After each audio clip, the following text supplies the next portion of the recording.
The human life process, in its current form, westernized form, at least, in a way, is profoundly addicted to desire, to having what we want, convenience, instant gratification, whether it's emotional gratification or results gratification or sensory gratification, and simultaneous to avoidance of discomfort. In essence, humanity's been conditioned in the Western world to have things our way, like at Burger King or McDonald's. We expect to be able to have everything our way and to be able to affect everything to be our egoic way, even if our ego's way is not healthy or sustainable. So the motivations of tribal dynamics, creature comforts, conspicuous consumption, competition, and striving for status, money, power, time, sex, fear avoidance, or operating from fear dynamics, and utilizing adaptive technologies to affect that environment is dysfunctional and is non-sustainable. Seeking fame, recognition, accolades for our accomplishments or achievements, and constantly doing and getting, and then the stress of all this tumultuous life process we're in, leading potentially to drugs and alcohol abuse or food abuse, or caffeinating oneself into functionality in spite of the pain and suffering that we go through, rather than giving ourselves time to rest and recuperate, numbing our pain and sensory process while simultaneously trying to overdrive entertainment and distractions. So we'd suggest that this current moment in human life process is to a good degree a dynamic of global addiction. You may have heard of the 12-step program to help alcoholics and folks who are addicted to drugs to break the addictions. That 12-step program has a lot in common with the slide we just showed with our organizational tenets, meaning some basics of forgiveness and gratitude and surrendering to a higher power, etc., whatever one would perceive that higher power to be. We hope to go far beyond that basic model, to extrapolate it into generation of a healthy life philosophy that is not religious and not dogmatic, not prescriptive, not controlling, not judgment-based, and that is healthy and wholesome, and that allows and that can be operated from both within one's personal life as well as within an organizational dynamic. And of course, most organizational dynamics these days are profit-driven, command and control style, domineering, managerial, and soul-destroying of many of the participants. They need not be that way. In part, our addiction to all of these items on the screen here is what drives that overdriving and profit motive and cutthroat and ruthless and cold-blooded organizational dynamic that many organizations operate from. And that it takes the soul out of the organizational process to such an extent that the organization becomes numbed into emotionlessness, numb competitiveness, ruthless competition, and an unhealthy paradigm. So if we extrapolate beyond what might be termed the traditional 12-step program utilized in AA, to design and develop a comprehensive and structured and coherent model and design and strategy that evolves human beings constantly, to higher levels of understanding, wisdom, discernment, sovereignty, consciousness, compassion, love, heartfelt generosity, equality, and inner peace that results in world peace. If we go beyond the 12-step process, we need to take into account all of the items on this list in order and more in order to generate a dynamic of global conscious collaboration.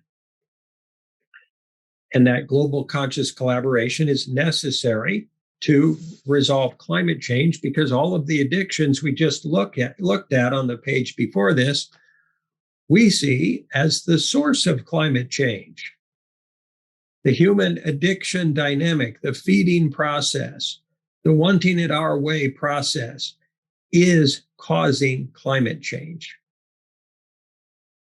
If we can get that at our foundations and accept that that's true, then we can give up ego, we can give up personal gain motivations, and we can focus on the well-being of the planet and of all of humanity and of all sentient beings, all the animals and plants and insects and fish in the world. In order to get there, there must be a methodical process that transforms and manages all of the transformational stress and resistance and potential for change shock that brings us out of subconscious decision making and resonance with personality and ego identity, that helps us transcend all of the recorded experiences that we become so ego identified with that we would term simulacra.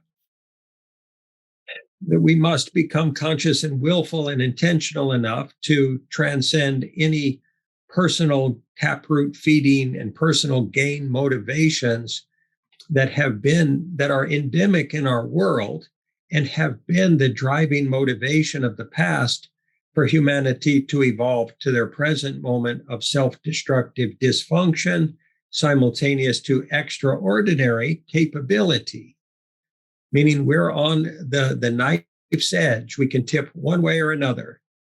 We can either fall into greater dysfunction, more global warming, potential for war, conflict, misunderstanding, blame, finger pointing, fear, and fearful projections of negative possibility, or we can tip into optimism. We can tip into possibility.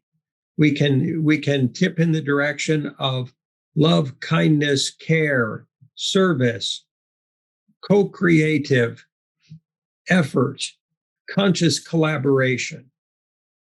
We can shift out of focusing on safety and control and pain avoidance and survival strategies or primal tendencies, primal survival tendencies.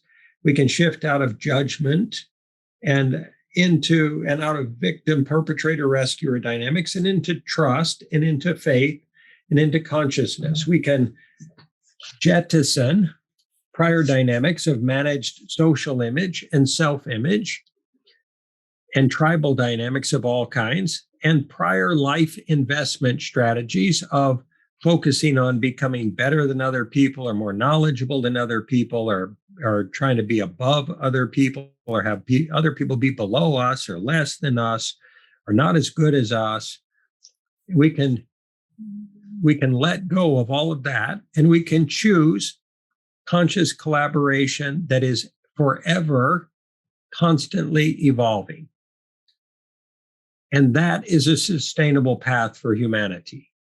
That is generative of a future, and that is a path that will solve climate change in all of its dimensions, because climate change in all of its dimensions is only a manifestation of human feeding, population, tribal dynamics, greed, unfettered seeking of what we want and having our way in the world and in life as individuals, as collective groups, as organizations, as cultures, and genders and races, and as nations, all the way out to species. So we feel that that fundamental change is a prerequisite to sustainability of our species on this planet, moving back into harmony with nature. Because right now we see nature as the enemy, something to be subjugated, destroyed, fed upon, leveraged, abused, misused, and or to feed our desire for creature comforts or avoidance of discomfort. So this statement on this slide is, please do hear this statement. It's so terrifically important. There is no part of anyone's ego that can openly receive and witness and respect or appreciate the vantage point or emotions of anyone else's ego-identified parts. This statement is absolutely necessary to be understood. If this statement is not understood, conscious collaboration will remain elusive.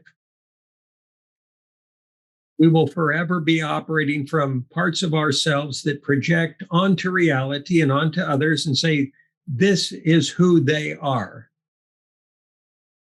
This is who I believe they are. This is who I project or imagine them to be. And I need to, in air quotes, need to see them this way, because if I don't, I won't be able to judge them, punish them, abandon them, hurt them, battle with them, control them, or make them be and do and feel and think what I want them to. Are we being clear with this statement? This is so key and core. This is so vitally important to recognize and understand the dynamics of, to recognize that this single statement, along with taproot drives, and is basically the reason for violence, the reason for war, the reason for hatred, the reason for judgmentalness, the reason for the dysfunctions of society and relationships and families of all kinds. The ego parts are not consciousness, and they cannot become conscious. What ego parts do is that they can't see any other ego part's vantage point as equal to theirs or as even relevant. If they look at consciousness, they can't validate it. They can only receive from it and record that which consciousness would offer. So they would record anything and everything that consciousness offered and then replicate it or mimic it via the process of simulacra in order to generate later social feeding, tribal feeding, or ego feeding dynamics. And that has been how humanity has been learning from each other for thousands or millions of years. This is how modeled behavior is passed from person to person rather than consciousness. And this dynamic has a glass ceiling of evolutionary capacity that tends to create a skipping record in our world of pain and dysfunction, disagreement, conflict, and misunderstanding, and fragmentation of life experience between many different disparate ego parts in our systems, leading to us not being able to operate collectively from a shared conscious view of what is. So this is what we might term the Tower of Babel syndrome. In the Bible, they talk about the king that wanted to create a tower that would allow him to climb all the way to heaven with his armies to take over heaven. And God, according to this story, and I'm paraphrasing, made it so everybody spoke a different language and they couldn't understand each other to work together. And then they were unable to finish the Tower of Babel and thus unable to assault heaven. We're not suggesting that God was afraid of humanity assaulting heaven. We are suggesting that that's kind of a descriptive story if you apply it to the fragmented ego process of human beings, us all seeming to have such a different view of life and experience and relationship and social process from each other, and constantly at odds with each other, judging each other and punishing each other for not meeting each other's expectations or beliefs or values or goals or desires. So that process of ongoing dysfunction, it must result in the resolution of ego process in order to be truly resolved. That doesn't mean that anyone's ever been wrong for having ego process.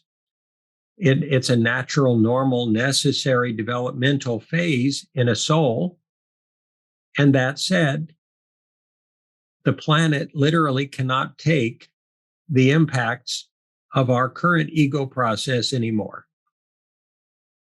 It has allowed us to burn down the forests, to eat up the fish in the oceans, to pollute the water tables and the air. And now, for its own well-being, it's pushing back on us as a collective, not just as single nations. All human beings are being impacted by climate change. So we would suggest that the philosophy or the process or the series of methods whereby we dissolve this ego identity process and operate from collective consciousness that is functional and sustainable is literally our best survival strategy as a species. This is not a nice to have. This is not a wishful thinking process. This is life and death. This is practical. This is tangible. This is where the rubber meets the road.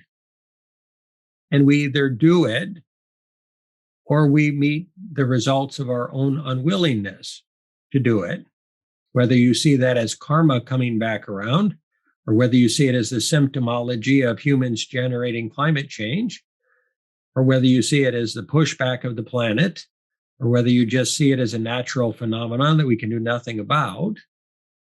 If we don't choose to change our ways at the foundation of our moment by moment thinking and decision-making processes, and all of these ego-identified, competitive, hierarchically oriented, better than kinds of striving